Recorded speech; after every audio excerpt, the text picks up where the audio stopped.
All right, in today's video, I'm going to be showing you how to do a transmission drain and fill on a 2003 Thunderbird 3.9. Should be a little simple walkthrough.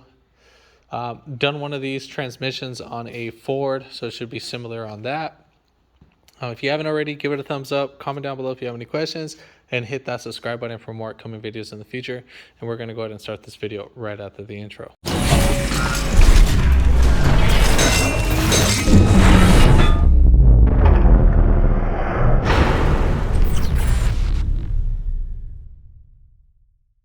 All right, so here is the transmission pan. Now just pay attention that you're gonna look for this bolt.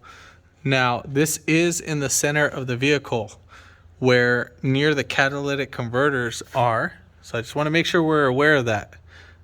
It's after the rack and pinion. This is the engine oil, okay? So we wanna touch the transmission.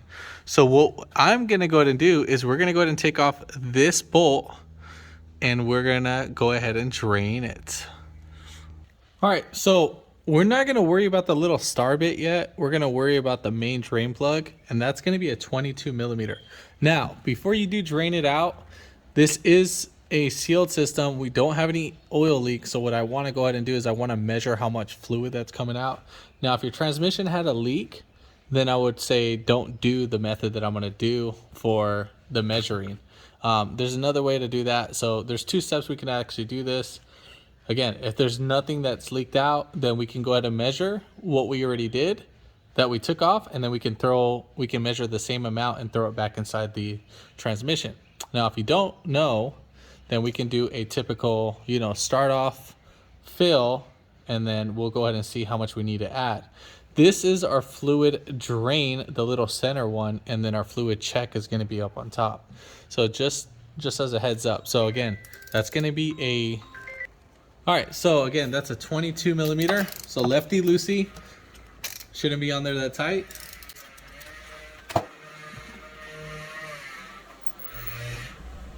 And just pay attention to how your fluid comes out. All right, so it's nice and clean. I'm just gonna go ahead and let it drain out in the time being, and then we'll go ahead and get back to the video. All right, so now that we got everything all drained out, we're gonna go ahead and just wipe down our area.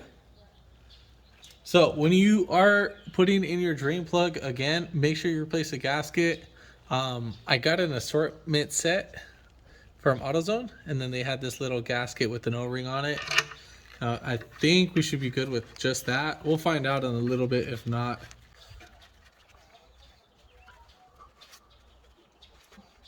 And then the drain plug, you're actually going to torque that down to 19 foot-pounds.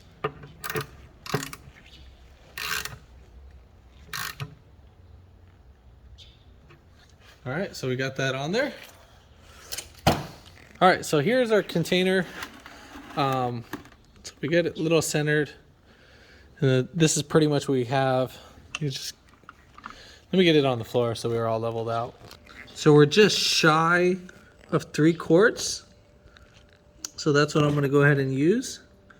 Just a hairline over 3 quarts. So you measure the same amount, and then that's pretty much it.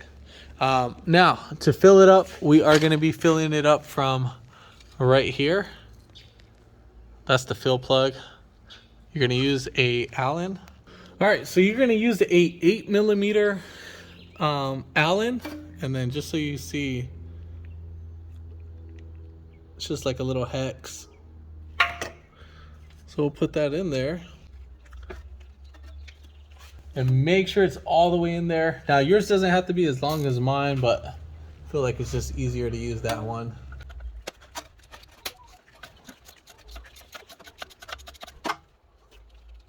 And then again, this is like lefty loosey. So there we have it. That's the little hex. All right, so this is the fluid I'm going to be using. You need to use Mercron V. So as long as you're using Mercron V, you'll be fine. You can either get about 4 quarts from the dealer and you'll be good.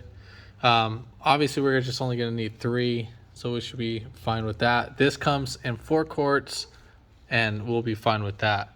So the way how you can transfer this in, I have a fluid transfer pump, and that's pretty much the setup I'm going to have. Now they do have hand pumps where you can get from the auto parts store for like $11, $12, and you can use that setup. Now, I mean, it might take you some time, so forth. I'm not going to do that. So since I have the tool, that's what I'm going to use. Now this comes in 4 quarts, right? So starting from up here, you can see the little hash marks. We have 4, 3, 2, and 1. As soon as we get it down to 1 quart, you stop. Now, if you wanted to get that tool, you can actually get that tool from AutoZone. I mean, sorry, not AutoZone, Amazon.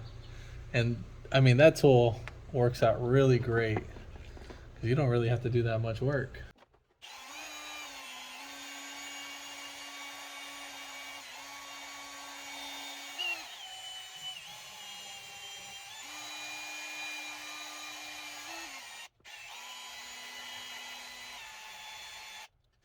All right, so right here, we just went a little bit past the quart line. And then remember, I was just a little bit above that quart line. So I just basically measured it. And then I did spill a little bit, so that's why I just kind of compensated for that. Now we're gonna go ahead and put on our drain plug, or I'm sorry, our check plug. So with our fill plug, you are gonna be needing to put on thread locker. Now they do sell thread locker at the auto parts store. This one I have just from previous jobs. So make sure you have thread locker. They sell a red one.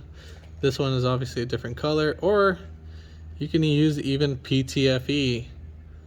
They sell that at the AutoZone. So remember, thread locker, not thread locker, thread sealant. So make sure you're using thread sealant, not thread locker. That's what I meant to say. So go ahead and hand tighten the bolt. All right, so they say the fill plug's supposed to be torqued to 25 foot-pounds. So I think that's a little bit overkill. I just say tighten down till it stops.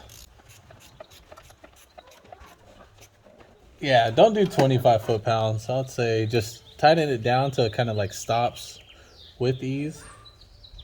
And then you go ahead and clean your area with some brake cleaner. All right, so now I already went ahead and cleaned up my area. I know it doesn't look like it, but it is clean. So I already sprayed it with some brake cleaner. So next, what you're gonna go ahead and do is you're gonna get a 22mm wrench, and then you're gonna loosen up this. Now this will be torqued down to 7 foot-pounds, the little star bit right there. So as you take off that, the car needs to be running and you need to meet a certain temperature. So you need to get the car to 100 degrees Fahrenheit in order to check that. And basically what happens is that this fluid will start trickling down. If it has like a little fine, little steady stream, kind of almost, I'll show you like this. I'm not gonna do it because I already measured it.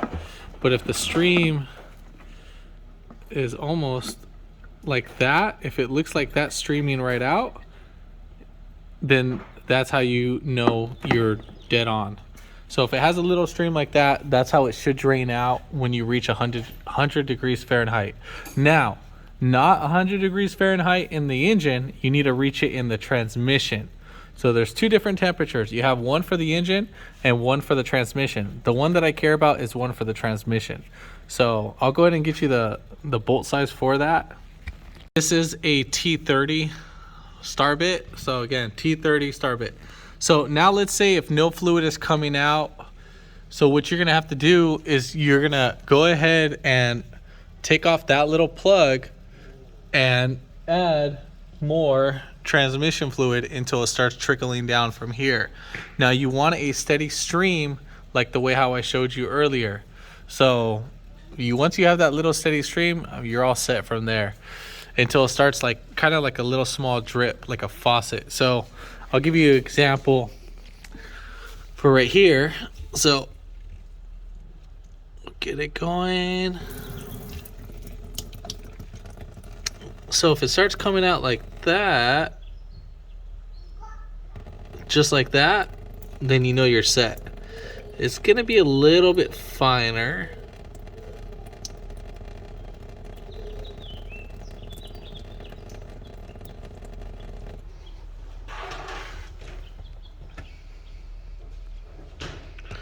So as long as it's like that, you'll be fine. It just needs to trickle down with a little bit, yeah, about that. So as long as your stream looks like that, and so it starts kind of like dripping wise, then you're set. Other than that, that's pretty much it.